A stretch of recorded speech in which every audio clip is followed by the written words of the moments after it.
Voices in my head, they counsel me, they understand, they talk to me.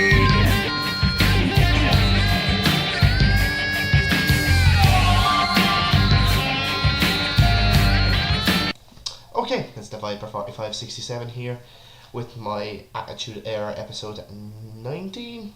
This is WWF King of the Ring 98. So, yeah, this was in the Igloo in Pittsburgh, Pennsylvania. So, basically, from a decent pay-per-view. It wasn't anything like, I think there was a lot of garbage on this card as well, just like over the edge, really, if I'm being honest. But a little bit better though, that just slightly better than over the edge in my opinion. Obviously the main events were pretty good. Maybe one or two other matches were decent, but the two bonus matches on this was pretty awful if I'm being honest. They didn't need to even have two bonus matches. They could have, like, I thought the Jarrett Shamrock match, it could, in my opinion, could have been a little bit better if it got a bit more time. And even the final match between Rock and Shamrock could have got a little bit more time in my opinion. But I'd love to know why the fucking Dan the Beast Serven got actually into the semi-finals. I'd love to know.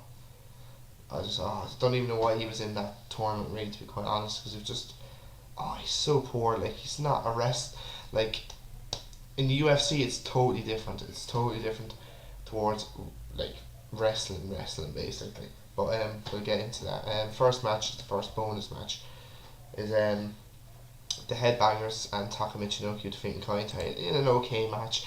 Not really particularly special about the match. I gave it a star and a half. I thought it was pretty okay, like, but not really a big fan of any of these wrestlers, really, to be quite honest. Like the Headbangers, I remember them when I was first watching wrestling, just never really interested in them. Taka now I'd like, because obviously high flying. I do like Lucha Libre. I do like high flying wrestling, basically. Tour slam from Trasher on Teo. Power slam from Trasher, that gets two on Teo. Nice drop kick then from Mosh. Powerbomb then from Mosh on Funaki. Taka with a springboard planche on Funaki, which was nice. Togo with a head scissors on Taka from the apron of the ring. Taka then with a spinning heel kick on Funaki. Mosh then and Trasher do a flapjack while Taka do a flapjack while he grabs Taka and lands him on Funaki. Taka gets the win then with a Michinoku driver. So yeah, decent at best, really, star and a half. Probably overrating that, probably wasn't really, but I'm just in the good humour today, so I'll give it a star and a half. Then we see Sable coming to the ring. She announces Mr. McMahon to the ring, and he gets booed at the building. Basically, Pat asks Sable to leave the ring, basically, and on the way, kind of when she's leaving, he pinches her on the ass, basically, and she gives him one hell of a fucking slap. Briscoe says you should be thanking Mr. McMahon for the wrestling over the last 10 years. Show respect for the legends standing in the ring. McMahon, have you joined us to watch Kane win the WWF title? The crowd boo. And how many of you joined to watch Kane set themselves on fire? The crowd go nuts. You will be disappointed in yourselves.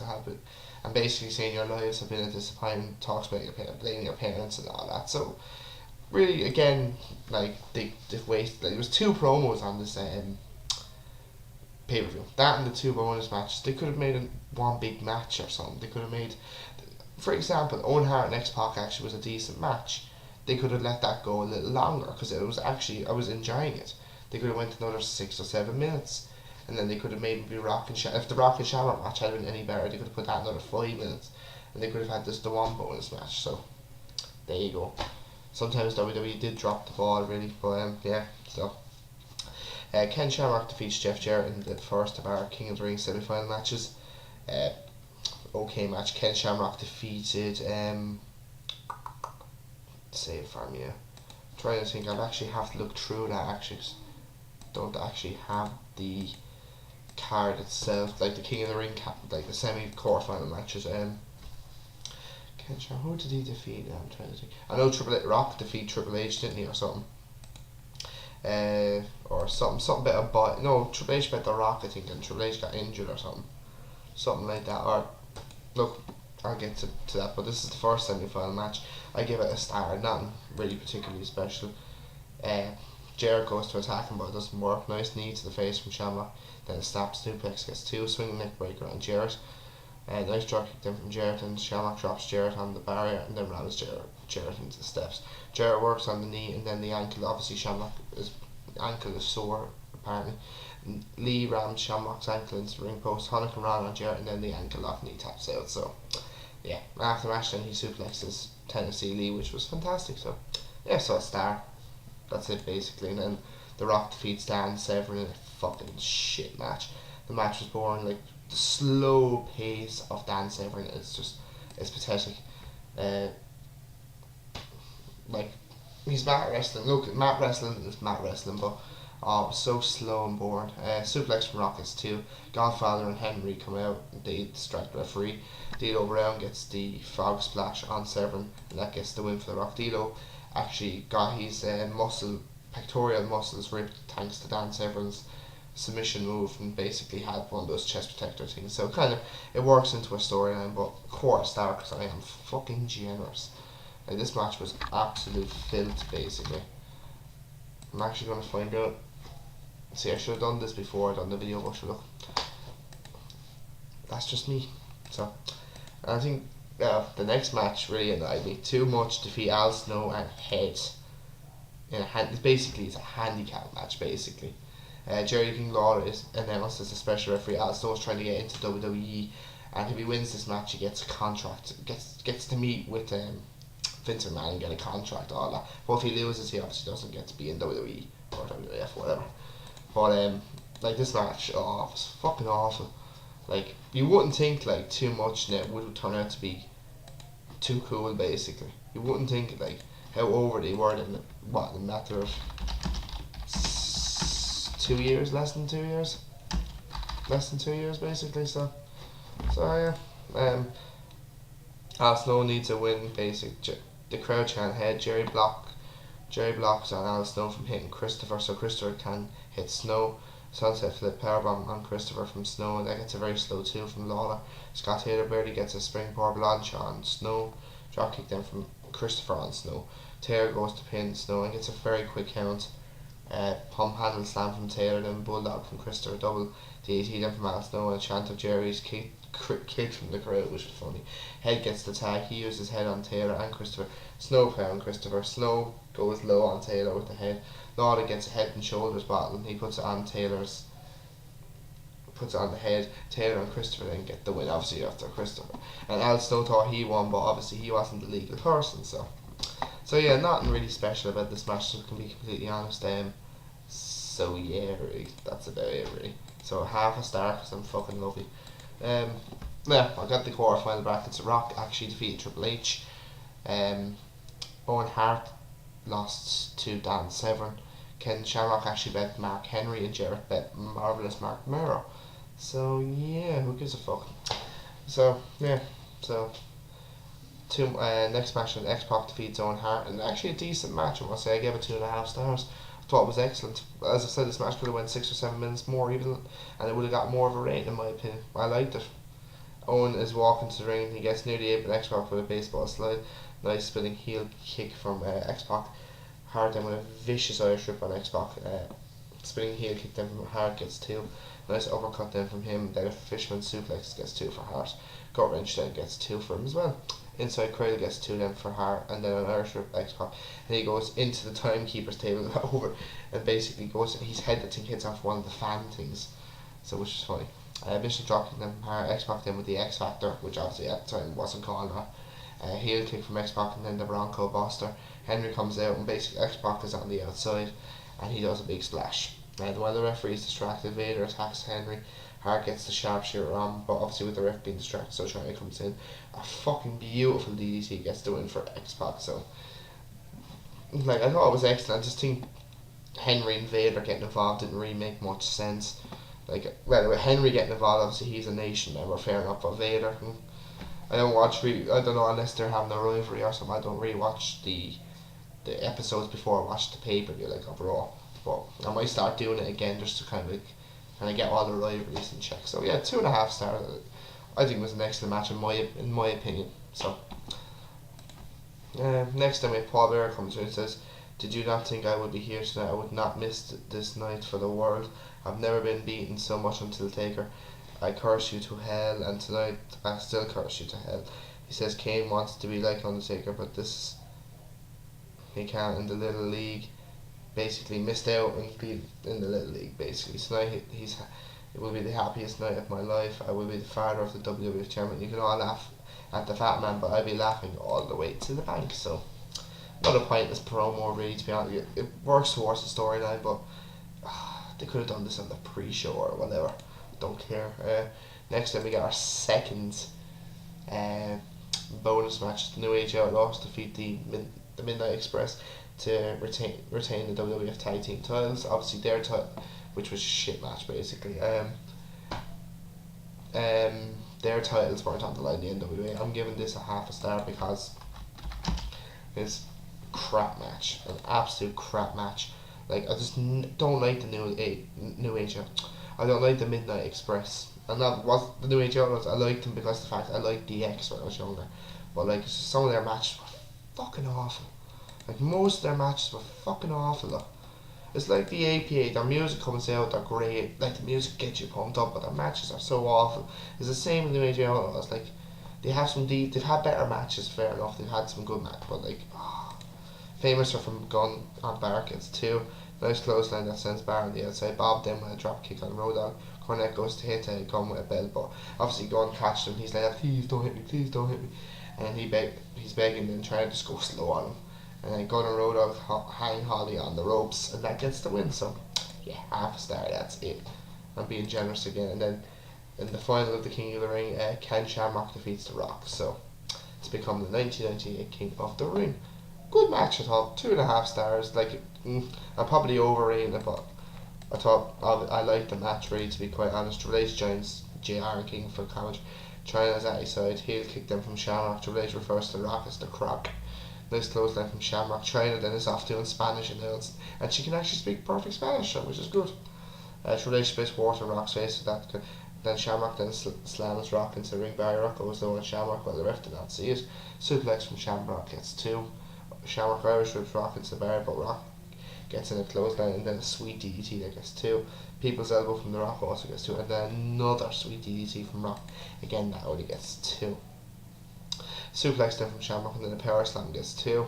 Fisherman suplex gets 2 from as well. Shamrock counters the DDT into a suplex that also gets 2. Rock drops Shamrock on the ropes, and that gets 2. Shamrock then gets in the ankle lock, and he taps to become the 1998 King of the Ring. So yeah, decent match. 2.5 stars. Maybe I'd make it 2 3/4 actually. I will, because don't think it wasn't that great as it. So this is obviously probably like the rivalry was still going on at the time, and obviously Shamrock kind of got some revenge from all the screwed finishes at WrestleManias, the Royal Rumble, and so forth and so forth. So yeah, now we get on to something a little bit more awesome. The Undertaker defeats Mankind in a fucking superb Hell in a Cell match. Like the match, like the wrestling point of it wasn't particularly great. It's just the spots that happened in this match. This match, like you remember the first Hell in a Cell, Undertaker Shawn Michaels was superb. This match is not on the same kind of level as it, but still from other levels is pretty fucking awesome. This match started on the roof of the cell. Mankind climbs to the top, and there's Taker to join him. So the fight starts up on the roof. Mankind with a chair shot, and some parts of the cage start to kind of fall to both of them kind of their feet kind of bounce a bit. Obviously with the weight, both of them you're talking about over 600 pounds there. Taker then basically gets back some offense in and just launches Mankind off the cell through the Spanish announce table. It's basically the spot of the century, or even of all time, and the most famous spot of all time. JR's reactions is fucking brilliant. Oh my god, they've killed them! As God is my witness, he's broken in half. Fucking amazing commentary announced. Amazing. Everyone comes down to help him, even Terry Funk. Mr. Rand comes down. They have to lift the cell to get the stretcher in, so Taker's basically stuck on. And basically he's like, yeah, do I give a fuck? So when they get Mankind on the stretcher, they lower down the cell so Taker can get down. So basically, Mankind gets back up and basically climbs back up the cell. The ref's trying to stop him, but it doesn't work, so Taker climbs back up.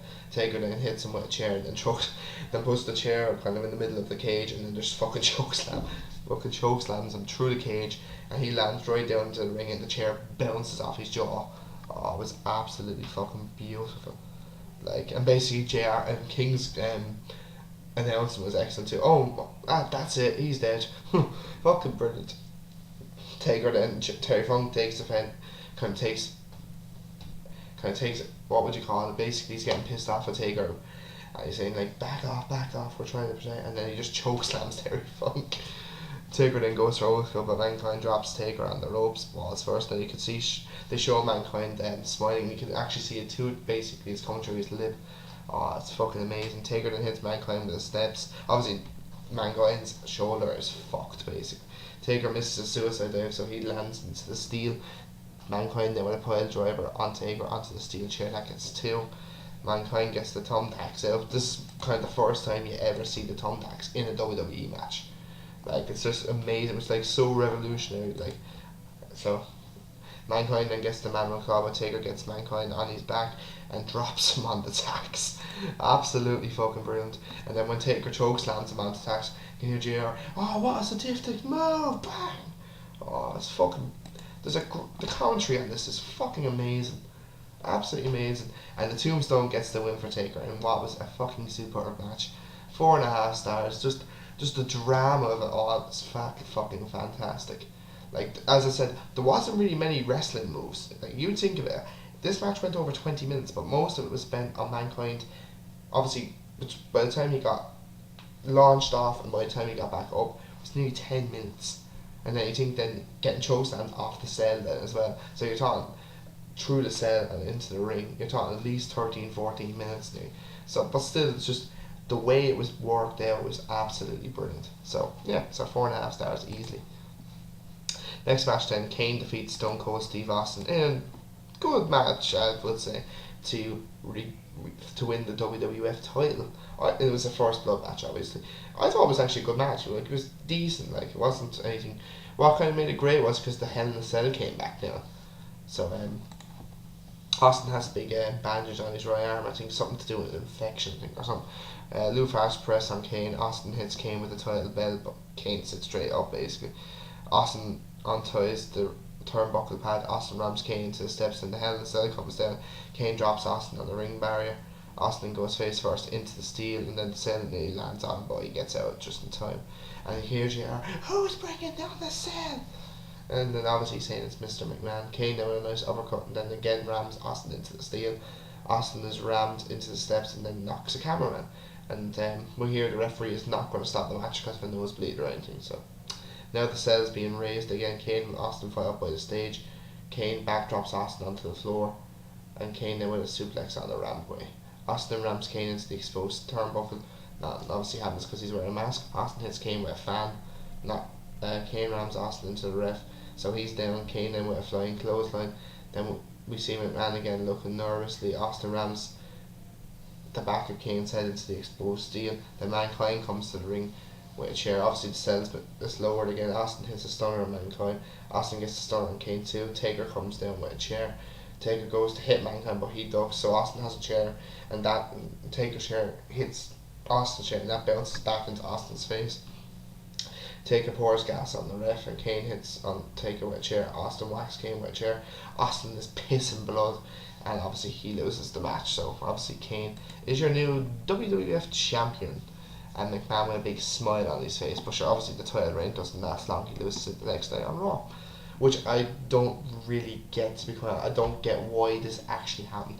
I think Austin, like, fair enough, a first blood match, yeah, obviously Kane was going to win it, but like, why lose it the next night on? Why couldn't you wait until the pay-per-view to a rematch? Or what they could have done was Austin win the screw, or Kane win by disqualification, and then they could have a, like, say, a triple threat match at the next pay-per-view, or whatever. But yeah, so like, it didn't really make sense, but still the match was pretty decent. 3 stars I'll give it. Wasn't probably overrating it again, but it's my personal opinion, I enjoyed it. Overall, this pay-per-view wasn't really spectacular, was it really, to be honest? I'm going to give it a 5.25, slightly better than Over the Edge. So yeah, so my next one will obviously be Fully Loaded in Your House, and I'm going to start watching that soon because I have a few things to do this week. So I'm going to watch it as soon as possible because so So yeah, so I hope you're all enjoying this series. I'm enjoying watching the old wrestling again. So yeah, so please subscribe, leave a comment down below, and like the video, please, if you can. And this was the Viper 4567, and I will see you guys in the next video. So take it easy.